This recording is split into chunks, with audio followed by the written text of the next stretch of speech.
Welcome back to JMC Live. Letting you guys know we normally do this 8 Eastern till about 10 p.m. and we do take calls in the after show. This last segment, what we're going to do is, since a lot of people were out and away for the Memorial Day weekend, and I've already posted in our live stream chat, and we'll post this on the segment 4th video or 6th video, whichever one it is at this point. I had the wonderful opportunity to have at Ohio University. I started spring quarter. This is my first official going to school, even though I have some credit from the military and I did some online college, but first time to actually walk in a classroom setting, had full 12 hours. And Richard Kowalski was my comms, public speaking, comms 103 instructor. And this man for the last 10 weeks has radically changed my life.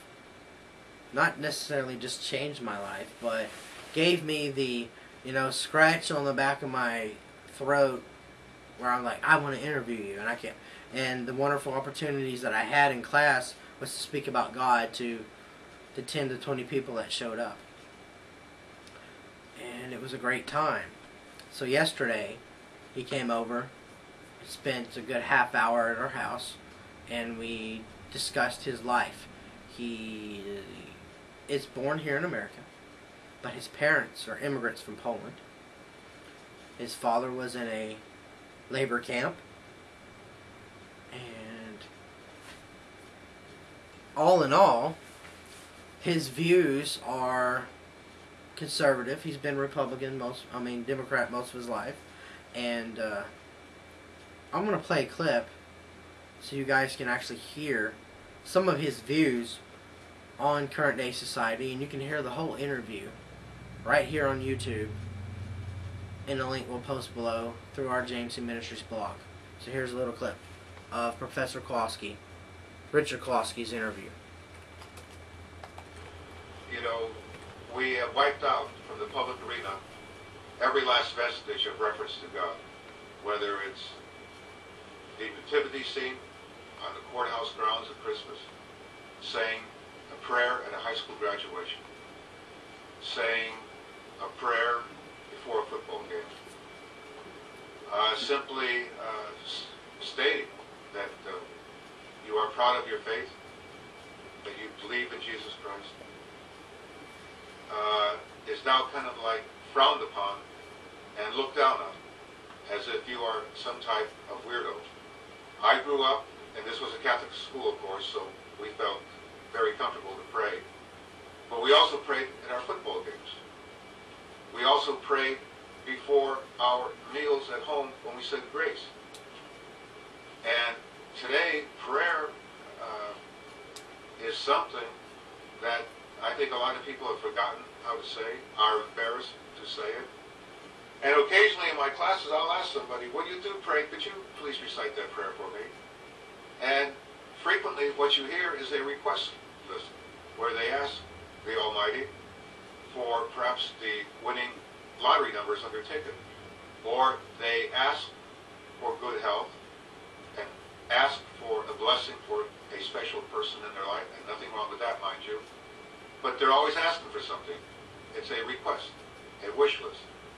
To me, a prayer is to simply thank the Almighty for who you are, what you have, and be grateful and content that you have been given an opportunity for life. That in some instances, abortion has snuffed out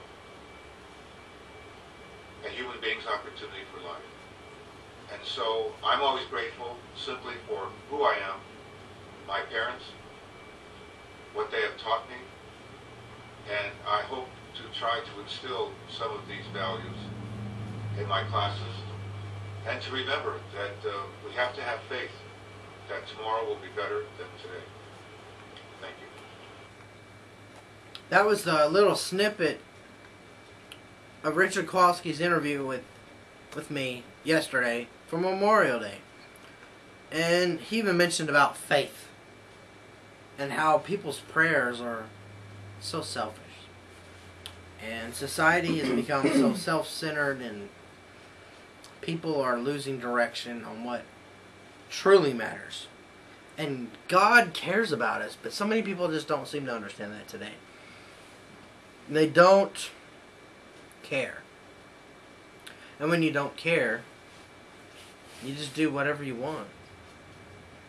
And society is so bad. I mean, look at our stock market. 1940 stats? What's going on? Will America wake up? Will society wake up and realize that, you know, you continue to give rights and do different things to different things of people and groups of people. More groups of people are going to stand up and say they want stuff. And eventually the line of right and wrong will no longer exist. And you're probably saying, Jeremy, that can't ever happen. What happened with Rome? How big was Rome? Didn't it go almost all the way over to Europe? Almost all the way over to China? It did, didn't it? And what was their form of recreation? Here in the United States, we watch football and basketball, and we watch Dancing with the Stars and American Idol or Lost or whatever. You know what their form of recreation was? Now keep in mind what I just said. When a society allows themselves to accept people, places, and things, no matter what they stand for, when you stop believing in Christian values, and Christian values don't matter anymore, you will stand for anything. The form of recreation that was popular in Rome was the gladiators. Now we have mixed martial arts, and you know, sometimes people get knocked out, and a tooth might get knocked out, and it was kind of bad.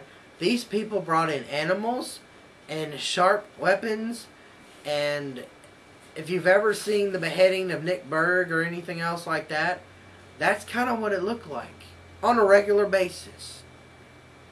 They would bring their children to this. And everyone did not suffer from post-traumatic stress disorder or had nightmares of it. They thought this was fun. It was accepting. And the women were scantily clad in between, and there were sex orgies and all sorts of stuff going on. History repeats itself.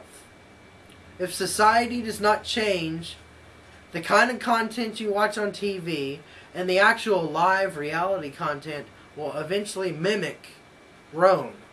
You don't believe me? In the last 20 years, the foul language allowed on TV has quadrupled.